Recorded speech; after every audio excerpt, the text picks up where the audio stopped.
Oke, pada siang kali ini kita ini satu Dewi Sadewa ini bintang tamunya, cie. Kita ini ya Tutup mukanya dulu. spesial sekali ya. Jadi Tutup dulu. sambil nunggu ayah bunda sekalian yang belum bergabung, ini perkenalkan dulu ya dok ya. Oke, mungkin ada yang Oh belum iya, kenal. Oke, jadi dokter Ega ini adalah Newbie. Bukan newbie sebenarnya kalau di Sadewa. Betul? betul. Jadi Betul. selamat datang kembali dokter Selamat Ega. datang kembali. Iya. Back home ya, kembali Ya, ke back rumah. home. Iya, Ya. oke. Jadi sebenarnya bukan newbie kalau di Sadewa, Bunda dan Ayah sekalian. Kembali di tahun 2012 sudah menjadi bagian dari Sadewa. Oke. Tapi di IGD waktu itu menjadi seorang dokter umum. Terus kemudian sekolah dan selamat datang kembali di Sadewa. Dengan titel baru Alhamdulillah. yang sekarang ini MPH dan obstetrik ginekologi. Alhamdulillah. Jadi menambah dokter kandungan kami ya, dan jadwalnya udah ada nih di setiap hari, di hari Senin sampai Jumat jam 16, Ya. kemudian di hari Sabtu Sabtunya jam siang. 14. Oke. Ya. Tapi khusus hari ini kita agak mundur sedikit karena saya yang terlambat untuk datang, makanya nanti prakteknya agak saya undurkan. Mohon maaf. Iya, oke. Mohon maaf, nanti dari pendaftaran akan diinfo untuk pasien yang sudah daftar hari ini ya dok ya. Yuk. Oke, pada siang hari ini kita akan membahas tentang pentingnya maternity care. Jadi bunda sehat, bayinya juga kuat, seperti itu dok. Oke. Oke. Nah, ya, yang serni sambil nunggu pada gabung juga ya dok ya. Ini banyak pasien yang bertanya di Sadewa ini kan pasiennya bermacam-macam ya. Jadi banyak pasien yang bertanya tuh datang tiba-tiba Mbak saya pengen ANC gitu. Oke. Kemudian kita anamnesa nih dok, kita anamnesa. Ini ANC-nya seperti ini lah, cek labnya kapan gitu. Padahal nanti kita buka buku KIA-nya itu sudah melakukan cek laboratorium di puskesmas. Nah, jadi kayak ada miss gitu antara salah kaprah mungkin. Iya betul. Jadi mungkin ada beberapa atau sebagian ibu-ibu ini yang beranggapan kalau ANC itu selalu melakukan pemeriksaan laboratorium gitu. Oh iya. Oke. Jadi mungkin ada penjelasan sedikit dok yang dimaksud dengan ANC itu sebenarnya yang seperti apa gitu. Ya. Oke, terima kasih Mbak Vita. Kita buka sesi ini dengan saya ingin menjelaskan dulu apa itu ANC. ANC itu singkatan dari antenatal care. Antenatal berarti sebelum kelahiran. Care, ya sudah care. Berarti antenatal care. Jadi antenatal care itu adalah pemeriksaan kehamilan sesungguhnya. Nah, antenatal care kalau yang di trimester 1 namanya tuh antenatal care terpadu atau ANC terpadu. Nah, biasanya kalau ayah sama bunda datang, dokternya ada yang nanya. Misalnya di trimester 1 nih, sebelum 12 minggu. Sudah ANC terpadu belum? Bu, bunda. Hah, ANC terpadu? Iya, jadi ANC terpadu itu khusus satu kali pada saat di trimester 1. Kunjungan kehamilan yang terpadu. Nah, kenapa disebut terpadu dan cuma satu kali di trimester pertama? Karena itu mencakup 10T. Nah, fungsinya buku pink ini, buku KIA. Ya, buku KIA, buku kesehatan ibu dan anak. Ini bukan cuma sekedar Untuk menulis, ya, atau hanya sekedar buku yang cuma ayah bunda bawa pada saat periksa kehamilan atau ANC. Tapi di sini tuh banyak sekali informasi. Nah, buku ini tuh akan dibawa ayah bunda sekalian pada saat kunjungan kehamilan sampai nanti pasca persalinan dan juga untuk anaknya, bayinya. Jadi kalau di depan itu punyanya ibu, di belakang dia punya anak Jadi atau sangat bayi. komprehensif ya dok. Komprehensif. Di sini banyak sekali informasi yang bisa ayah bunda dapatkan. Periksa kehamilan itu apa saja perawatan sehari-hari ibu hamil, aktivitas fisik yang bisa dilakukan pada saat kehamilan itu apa saja, porsi makanan. Nah, kalau pada nanya sama dokternya, dok, porsi makanannya apa saja? Jujur nih, dokter Opskin itu hanya tahu secara garis besar, tapi kalau menanyakan tentang detail berapa porsinya, dan berapa porsinya itu bukan kompetensi kami. Jadi kami tidak tahu secara pasti. Biasanya kalau ada problem-problem seperti itu kami akan rujuk ke ahli gizi. Ada lagi persiapan kehamilan, tanda bahaya pada saat kehamilan sampai nanti pasca persalinan.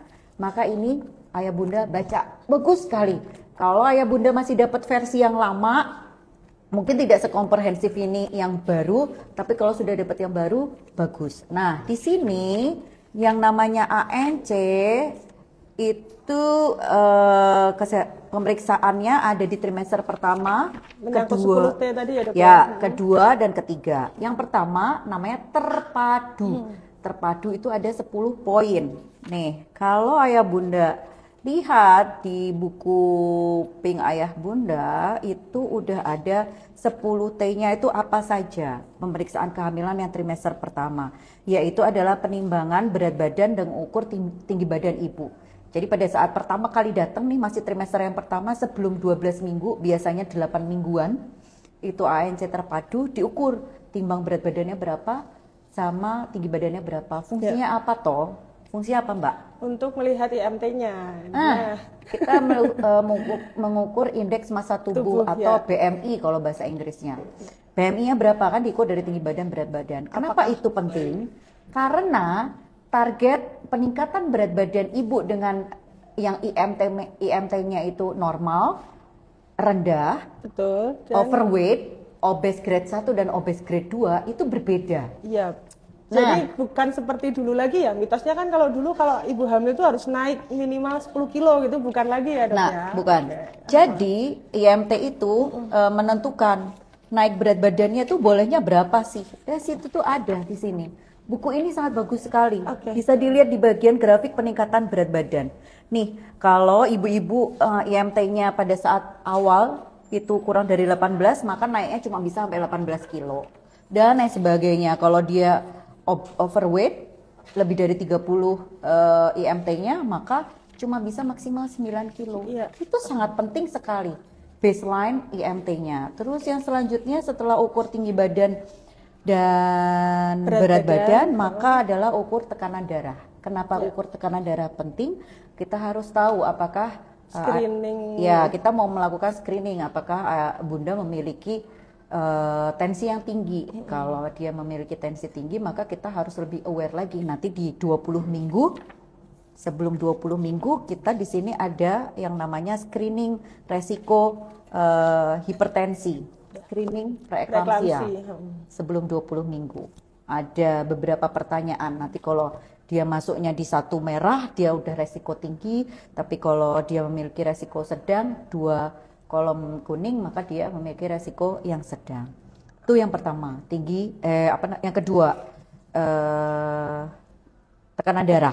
Jadi harapannya tekanan darahnya tidak lebih dari 140 per 90. Jadi kurang dari itu. Tapi kalau datang pertama kali kok tensinya 150 per 90, ya kita tidak bisa menyebutkan panjenengan itu memiliki tensi tinggi, pasti akan ada pengulangannya. Nah, mungkin ibunya habis menggeh-menggeh lari-lari karena takut telat, bisa kan? Itu yang kedua. Yang ketiga adalah ukur tinggi. Lila, lengkar ringan atas. Jadi bedanya IMT sama bedanya lila atau indeks massa tubuh sama lila, kalau lila itu kita bisa melihat bagaimana kondisi kekurangan energi kalori atau KEK apa tidak. Jadi dilihatnya kronisitas. Kalau lila itu bisa melihat bagaimana status nutrisinya secara jangka panjang. Jadi kalau lilanya kurang dari 23,5 cm, maka ibunya ini memiliki gangguan nutrisi yang kronis, kurang, yang berkepanjangan. Beda kalau IMT itu cuman melihatnya dalam waktu yang singkat, jadi lebih akut. Nah, kalau dia lilanya kurang dari 23,5, maka dia memiliki resiko yang banyak untuk janinnya. Misalnya bisa terjadi IUGR atau berat badan janinnya rendah, makanya harus dipantau. Terus yang keempat adalah ukur tinggi fundus uterus. Itu untuk melihat, kalau tingginya segini kira-kira udah berapa minggu nih, sesuai enggak. oh kok tingginya segini tapi ibunya masih bilang kalau masih 9 minggu ya, tapi kok kayaknya udah kayak 20 minggu kan, jadi tidak sesuai. Terus yang kelima adalah kita memeriksa presentasi apa yang ada di bawah sama detak jantung janinnya ada apa tidak. Ya, ini mungkin di trimester 2 ya dok ya? Ya, trimester 2. Terus yang keenam, biasanya kalau di ANC terpadu yang selanjutnya akan ditanya, sudah pernah dilakukan injeksi tetanus atau belum, punya vaksin tetanus atau belum. Terus yang selanjutnya pemberian tablet tambah darah. Tablet tambah darah ini sangat penting sekali dikonsumsi pada saat mulai bahkan sebelum itu harusnya pada saat preconception, ya sebelum kehamilan. Tapi itu sekarang masih bagian dari 10T dari ANC. Pemberian dari zat besi dan asam folat. Kemudian selanjutnya adalah pemeriksaan laboratorium. Pemeriksaan laboratoriumnya adalah dicek HB. HB-nya berapa? Jadi kita tahu HB modalnya. Kalau HB modalnya kurang, ya. Iya. Terus taunya tuh pas udah gerak gitu, terus baru oh apa aku hamil ya gitu. Jadi, saking sibuknya, atau saking sudah seringnya terus tiba-tiba nggak sadar. Bagus. Ya, kalau kondisinya seperti itu, maka pada saat ayah bunda datang ke dokter, kalau bisa Sadewa, maka buku ini pasti akan kami berikan. Betul. Jadi misalnya datang sudah trimester 3, meskipun dokternya akan, gitu kan? Iya. Hanya itu karena apa? Ibu udah minum vitamin belum ya selama ini sampai 32 minggu? Ibu udah cek lab belum ya Bu? Kok udah 32 minggu belum cek lab, kan kita bingung. Nah, meskipun tapi kita akan tetap memberikan buku ini dan kita akan mengejar untuk cek lab baseline-nya awal seperti apa. Jadi kita akan arahkan panjenengan untuk, yaitu kalau tidak sempat untuk pergi ke puskesmas, harapannya Pak Dei bisa pergi ke puskesmas karena itu adalah program pemerintah hak ayah bunda untuk bisa mendapatkan ANC terpadu atau pemeriksaan lab di puskesmas setidaknya 1 kali, sama yang kedua kali di trimester yang kedua adalah di trimester 3. Jadi kita arahkan pergi ke puskesmas. Tapi kalau ibunya, dok saya anaknya 4, nggak bisa pagi itu ngurusi anak, saya bisa datangnya sore dok. Oh ya sudah, berarti nanti kita kasih buku ini, kita arahkan untuk cek lab semuanya di Sadewa. Ya betul. Jadi tenang aja, yang melakukan pemeriksaan laboratorium di Sadewa atau melakukan ANC terpadu di Sadewa atau yang kami sebut dengan Maternity Care Plus itu udah sepakat sama buku KIA-nya. Dan itu tadi buku ini benar-benar sangat bermanfaat ya, daripada ayah bunda kok overthinking sebelum tidur scrollnya sosmed, mending dibaca dulu. Nah, ini tuh berapa halaman? Dari mulai yang tanda-tanda bahaya, dari halaman 19 kayak buku ya, buku kitab. Iya, kita sampai halaman, kalau untuk persalinan sampai halaman 36. Nah, jadi itu untuk periksa kehamilan sampai rencana penggunaan KB. Ya. Nah, sampai penggunaan KB pun harus sudah terpikirkan, harus sudah terprogram gitu tadi ya dok ya. Ada bacaannya di sini. Nah, nanti kalau nggak bingung. Nah, pas datang kunjungan pemeriksaan kehamilan atau ANC, ketemu sama dokternya, tanya dok, betul, ini tuh apa? Misalnya kok ada yang lucu ya dok ya di sini, ada yang menggelitik saya. Kok di sini ada cerita tentang itu ya dok, postpartum blues atau depresi pasca salin. Apa itu? Atau kok saya belum udah ANC terpadu dok nih, tapi 10T, tapi kok saya belum ketemu sama psikolog ya dok? Oh iya, terus gimana ya dok? Nah, kan bisa ditanyakan. Ya, seperti itu. Oke. Untuk pertanyaan selanjutnya ya dok ya, dari Bunda Sivayu. Halo Bunda, selamat siang. Izin bertanya dok, jika ANC trimester 2, tes lab kan terdapat bakteri positif 2. Langkah yang harus dilakukan untuk pencegahan atau penurunan bakteri sebelum ANC trimester 3 bagaimana ya dokter ya? Hai Bunda Siva, oke. Ini berat kalau dari kayak gini berarti kan cek lab bakterinya positif 2 itu karena cek urin. Iya, ya kan? Dan karena ada indikasi ya, indikasi terus disarankan untuk cek urin.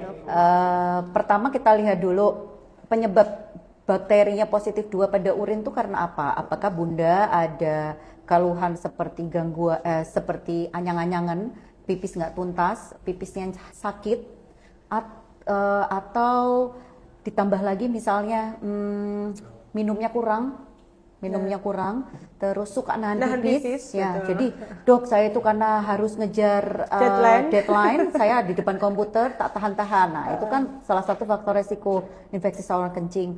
Terus yang kemudian selanjutnya adalah keputihan. Jadi kalau sering keputihan, tapi keputihannya itu berbau, gatal, warnanya bukan hanya putih ya, tapi sampai kuning kehijauan, itu bisa menyebabkan infeksi saluran kencing. Karena kan salurannya keluar itu kalau di perempuan kan dekat antara saluran pipis atas sama bawah gitu ya, sama vaginanya. Jadi bisa nyebar menyebabkan infeksi saluran kencing.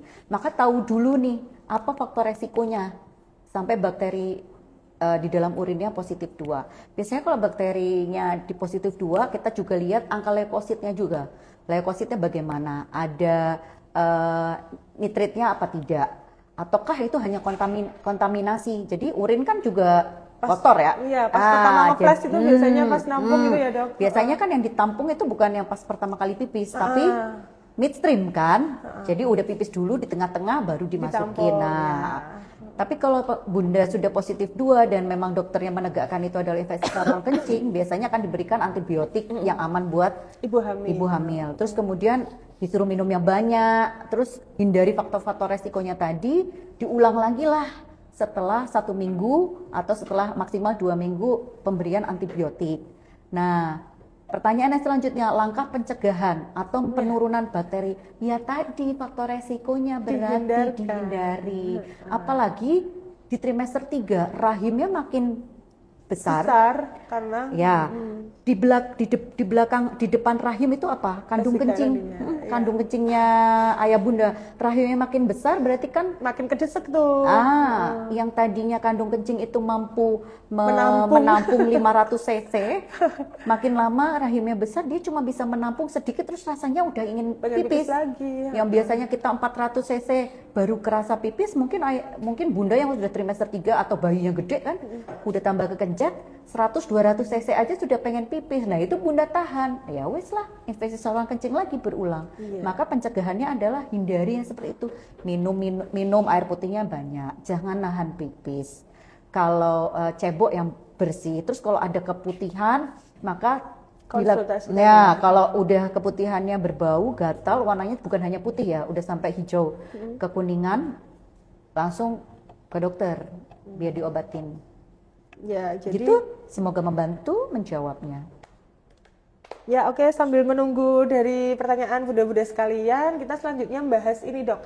Kalau misalnya nih di Sadewa kan pasti cek ulang di trimester 3 awal tuh. 32 minggu setelah 32. Ya, nah kalau misalnya HB-nya tuh ternyata anemia sedang ya, di bawah 9. Kalau trimester 3 berarti di bawah 10,5. Iya, nah itu kan di bawah 11. Ya, untuk mengejar biar pas persalinan tuh 11,5 kan mungkin ada beberapa cara ya dok ya, nggak cuma obat oral aja ya dok ya. Itu tergantung. Jadi kalau di trimester 3 misalnya targetnya kan 11. Betul. Kalau cuma 10,5 atau 10 maka masih bisa menggunakan konsumsi tablet tambah darah yang tadinya dosisnya cuma sehari sekali, kita bisa naikkan jadi 2 kali 1 ditambah konsumsi makanan-makanan yang tinggi Fe. Nah, terus kalau dia masih 9 pun masih bisa kok untuk dinaikkan menggunakan tablet tambah darah. Terus nanti kita evaluasi sebulan kemudian, dievaluasi lagi HB-nya berapa. Bedanya kalau dia HB-nya sudah di bawah 8, maka pemberian tablet tambah darah yang 2 kali 1 biasanya itu kurang. Nah, makanya kita biasanya bisa memberikan infus virus, dan itu ke cover BPJS loh. Iya betul ya bunda ya. Ke cover BPJS. Jadi nanti kalau misalnya hasil labnya 8 gitu, 7 misalnya, 7, gitu kan, itu nanti kita akan minta dirujuk dari fase satunya, terus nanti kembali ke Sadewa, kita injeksi Fe. Jadi masukin lewat infus sebetulnya kayak cairan infus. Terus nanti kita evaluasi lagi. Nah, beda lagi kalau dia HB-nya 6. Kalau HB-nya 6, mungkin ya dok berarti. Mungkin. Aku punya pasien kayak gitu. Oke. Padahal di trimester awal nggak ada. Oh baik, jadi itulah Dia baru pentingnya. datang di trimester 3. Oke. Saya belum pernah dok. Oke, kita cek HB yuk. Keluarlah HB-nya berapa? 6,7. Pusing juga dokternya. Saya tanya kembali, Ibu selama ini sudah minum tablet tambah darah? Belum dok. Oke. Pusing lagi kan? Oke. Nah kalau yang seperti itu kita dokter itu harus dokternya akan melakukan evaluasi apakah anemianya ini disebabkan anemia defisiensi besi ataukah anemia yang penyebab yang lainnya. Oke. Kalau nggak ada perdarahan kan jelas bukan disebabkan oleh perdarahan. Nah biasanya pada saat pemeriksaan lab kita dilakukan pemeriksaan hapusan darah peti. Nah kalau HB-nya di bawah 6 biasanya kita minta ditransfusi karena naikinnya lumayan perlu waktu banyak juga ya. Itulah dia pentingnya cek HB atau lab dasar baseline di trimester 1. Ya, karena untuk mengetahui modalnya dan banyak juga tuh ibu-ibu yang bunda-bunda sekalian tuh yang modalnya tuh 12 dok. Di trimester 1? Di trimester 1, modal 12. Trimester 3 jadi 9? Betul. Oke. Ya, Nah itu dia, ini yang paling lucu, yang kadang-kadang saya ketemu pasiennya juga. Di trimester pertama di buku ini HB-nya 13,1 dong. Waktu di trimester 3 dicek ulang HB-nya kok 10 atau HB-nya 9. Memang secara fisiologis terjadi hemodilusi pada ibu yang hamil. Maka ibu hamil itu akan cenderung anemia. Memang turun gitu HB-nya ya. akan sering turun. Makanya meskipun HB modal pada trimester 1 itu 13, jangan happy dulu terus aku nggak minum tablet tambah darah atau tidak makan makanan yang tinggi protein, tinggi zat besi. Karena nanti itu bisa tiba-tiba kita panjenengan akan HB-nya turun. Karena secara fisiologis demikian. Oke. Ada yang turunnya cuma jadi 11, itu berarti lagi beruntung. Berarti makanannya yang tinggi bagus FE gitu ya? itu masih dikonsumsi gitu. Kalau lagi yang nggak beruntung tiba-tiba langsung anjlok. Nah, meskipun HB modalnya itu 13 udah bagus, tablet tambah darah itu tetap harus dikonsumsi sampai nanti persalinan. Nah, kalau dari puskesmas biasanya sudah dapat tuh yang namanya MMS. MMS itu sudah bagus banget itu kombinasi dari berbagai macam vitamin, terus asam folat sama si tablet tambah darah. Cuma mungkin kalsiumnya kalsiumnya belum, itu nanti beda. Cuman problemnya di situ tuh beberapa pasien menyebutkan bahwa rasanya nggak enak. Nggak enak, udah bau duluan dok sebelum ini tuh buka botolnya udah kok saya mual muntah. Paham, betul. Itu bagus program pemerintah memang harus dikonsumsi. Namun kalau misalnya itu bau sehingga bunda itu tidak bisa mengkonsumsi, maka bisa digantikan oleh asam folat yang terpisah, misalnya asam folat sendiri, tablet tambah darah sendiri, tapi itu wajib tablet tambah darah dikonsumsi. Nah kalau misalnya ayah sama bunda masih udah ketemu sama dokter nih, dokter yang sebelumnya cuma ngasih misalnya di trimester 2 dokternya cuma ngasih kalsium, vitamin D3, terus asam folat DHA. Nah tanyakan, dok saya udah ada tablet tambah darahnya belum? Yang saya konsumsi karena saya nggak minum MMS. Tanyakan itu karena tetap butuh tablet tambah darah meskipun HB modalnya baik. Dan ada beberapa vitamin juga yang udah include jadi satu ya dok ya. Ada. Jadi perlu ditanyakan ke dokter Tanyakan. tadi. Ya, udah cukup belum nih dengan mengkonsumsi obat-obat seperti itu. Vitamin bukan obat. Iya, mohon maaf. Kalau obat nanti dikira kita sakit. Iya, karena kan hamil adalah fisiologi, suatu proses fisiologi yang alamiah gitu. Dan vitamin-vitamin itu adalah penunjang. Sifatnya. Betul, sifatnya penunjang. Betul. Kalau bisa didapatkan dari asupan makanan yang cukup akan lebih baik, maka tidak perlu sebenarnya, itu namanya cuma penunjang. Jangan jaga ya dok. Ya, tapi kalau di Indonesia yang wajib adalah asam folat sama tablet tambah darah, kan ada di 10T, iya toh? Ya. Sejak dia prekonsepsi aja sudah diberikan asam folat dan zat besi 600 mg dan asam folat 400 mikrogram. Ya. Kalau yang kalsium dan lain sebagainya itu penunjang tambahan. Oke, tadi kan dokter sempat menyebutkan vitamin D3 juga ya dok. Terlebih ini kita sering sekali sekarang sekarang ini sedang sering banget pada bahas vitamin D gitu ya dok. Nah, ini seberapa penting nih vitamin D untuk ibu hamil dok? Gunanya untuk apa gitu dok? Ini kalau kita bahas tentang Karena vitamin D harus satu seri. Oh gitu ya. Nanti Satu kayak seri. IG live selanjutnya ya dok. Boleh. Oke. Tapi kuncinya gini, vitamin D itu kita nggak bisa dapat dari Matahari. makanan, Oh, bukan tapi ya? dari matahari, sinar matahari. Permasalahannya kita orang Indonesia itu selalu menghindari sinar matahari. Ya. Padahal kita daerah tropis nih dok. Ya, karena kita takut UV dan lain sebagainya. Terus, padahal vitamin D itu sangat penting dalam membantu penyerapan dari kalsium. Bunda minum susu, yogurt, terus keju, atau kalsium sampai 2 tablet, tapi tidak ada tambahan dari vitamin D, maka penyerapan kalsiumnya tidak akan optimal. Oh. Ya, oke. kalau di luar negeri, Yeah. pemeriksaan lab darah untuk menilai kadar vitamin D itu sudah menjadi suatu hal yang wajib dilakukan oleh ibu hamil. Udah programnya gratis, tapi di Indonesia belum. Sekali lagi, mohon maaf, kita semakin menuju perbaikan. Iya. Seperti contohnya vaksinasi HPV, putra-putrinya sudah dapat dong. Udah dapat di kelas umur 5 yang SD, kelas 5 12 SD, tahun. cewek Iya. dan cowok. Oh cowok ya? Cewek Setahu saya cowok. cewek. Aduh. Kalau kita zaman dulu belum sayang. Kita berbayar. Kita berbayar. Iya. Zaman dulu bayarnya 1.200.000. 200, iya 1.200 satu kali suntik waktu itu. Ah. Itu aja baru 2 strain ya dok ya. Kalau Iya. sekarang kan yang gratis dan anak SD itu udah 4 strain. Nah, itu sudah gratis program pemerintah ya. Iya. Sama kita sedang menuju itu. Jadi vitamin D3 bagus untuk peningkatan membantu penyerapan optimal dari kalsium, terus menurunkan resiko preeklamsia, terus menurunkan resiko bayinya kecil. Oh, iya. Berat badan bayi yang rendah dan lain sebagainya. Nanti biar dibahas satu seri kalau tidak sama saya, sama dokter yang lain. Nanti kita agendakan ya. Iya. Oke, karena seringkali itu Mbak saya tuh cuma ini dikasihnya MMS dari puskesmas, tapi kok di dokter kemarin dikasih Ditambah. Iya gitu. Sekali lagi itu tambah sebenarnya kan itu cuma penunjang.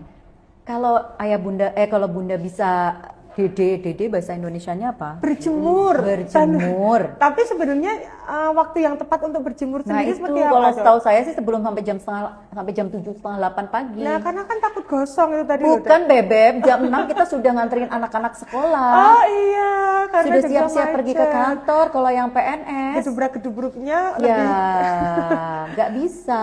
Makanya apalagi kalau udah di office di kantor nggak akan dapet itu Oke. sinar matahari. Ya. Banyak alasannya. Ya, betul. Jadi kayak lebih mending kita minum 1 tablet vitamin D daripada kita berjemur, meluangkan waktu untuk berjemur. Harusnya meluangkan waktu untuk berjemur. Ini jangan dibalik-balik. Harusnya meluangkan waktu untuk berjemur. Harusnya makan makanan yang tinggi zat besi atau kalsium, susu dan lain sebagainya itu. Tapi kalau tidak bisa, maka ada suplementasi tambahan. Oke. Oke, untuk selanjutnya tuh kadang ini dok, pasien tuh pada nanya, pantangan trimester 1, apa aja sih yang, pantangan makanan apa yang nggak boleh, terus boleh melakukan sesuatu atau enggak, gitu-gitu loh dok yang. Oke. Sebenarnya kehamilan itu adalah suatu hal yang membahagiakan. Prinsipnya, dibikin kayak gitu dulu. Terus segala sesuatu yang berlebihan itu tidak baik. Ya. Jadi sebenarnya nggak ada pantangan apa-apa sih kalau di hamil yang trimester pertama, asal misalnya kalau contoh makanan, kalau bunda tidak memiliki riwayat MAH, misalnya sering punya penyakit asam lambung, terus kemudian alergi makanan-makanan tertentu, berarti ya sudah, sebenarnya tidak masalah. Kopi pun boleh. Kayaknya ada tuh di TikTok di TikToknya ada. si Dr. Adi, Sadewa. di Rilisnya Sadewa. Nah, Dr. lihat Adi ini baru tuh. aja rilis. Jadi kopi boleh, satu kopi yang hitam itu gelas cangkir boleh. Kopi hitam tapi ya. Kopi hitam. Terus durian pun boleh. Asik. Jadi sebenarnya boleh. Bukan menggugurkan ya kan, mitosnya gitu ya dok. Kalau mengandung alkohol jadi takut. Ya, kan asal tadi tidak punya sakit mah kan? Betul. Ya, kalau punya kan maka dia akan memicu Asam lambung lambungnya naik. Tapi kalau enggak ya sudah. Sekali lagi, asal tidak berlebihan, it's fine, it's okay. Olahraga. Ya boleh, Nah, olahraga. itu juga tuh sering tanya kan. Olahraga boleh, boleh. Nge-gym Asal boleh ya? tidak berlebihan. Boleh, asal tidak berlebihan. Jadi Bunda sendiri yang mengukur diri sendiri bahwa kemampuan saya seperti ini. Nah, nanti kalau sudah misalnya lagi olahraga lari atau olahraga lagi jalan gitu, terus kerasa kram dan lain sebagainya, pada waktu itulah Bunda harus berhenti istirahat. Ya. Nah, kalau untuk berhubungan seksual boleh dikeluarinnya di luar. Nah, yang nggak boleh kalau pas gimana dok? Nah, misal pada saat habis berhubungan seksual yang pertama, terus habis itu ngeflag. Nah, kalau yang itu beda lagi. Nanti kan Biasanya tanya dulu, konsul lagi ke Obskin, konsul kan? lagi ke Obskin kapan. Udah, jangan dijawab di sini semua. Nanti nggak ada yang datang ke aku. Oke, betul. Benar, iya, betul sekali dok, iya betul sekali ya. Jadi nanti untuk pertanyaan selanjutnya, kalau masih banyak yang penasaran atau untuk konfirmasi atau untuk konsultasi lebih lanjut, bisa ke Dokter Ega ya. Nanti kami udah bisa menggunakan BPJS Dokter Ega. Jadwalnya di Senin sampai Jumat jam 4 sore, kemudian hari Sabtu nih jam 2, tapi mohon maaf untuk yang Sabtu ini kita mundur sedikit ya, agak telat dikit. Oke, gitu. Insya Allah cukup ya dok ya? Cukup sesi ini. Nanti kalau ayah bunda mau topik yang lainnya, oh boleh silahkan nanti DM di Instagram kami atau di marketing juga boleh. Mungkin ada usul saran topik apa yang ingin dibahas untuk next IG Live selanjutnya. Oh sebelumnya mungkin ada sedikit closing statement dokter untuk sesi kali ini. Oke, terima kasih Mbak Vita, terima kasih ayah bunda untuk siang hari ini. Saya cuma ingin mengingatkan bahwa diperbaiki konsepnya ya, ANC atau antenatal care itu sama dengan pemeriksaan kehamilan. Yang disebut ANC terpadu itu pemeriksaan kehamilan yang terpadu pada saat trimester pertama.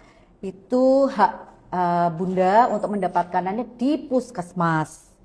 Tapi kalau memang waktu tidak mendukung, maka bisa dilakukan di rumah sakit, contohnya saja di Sadewa.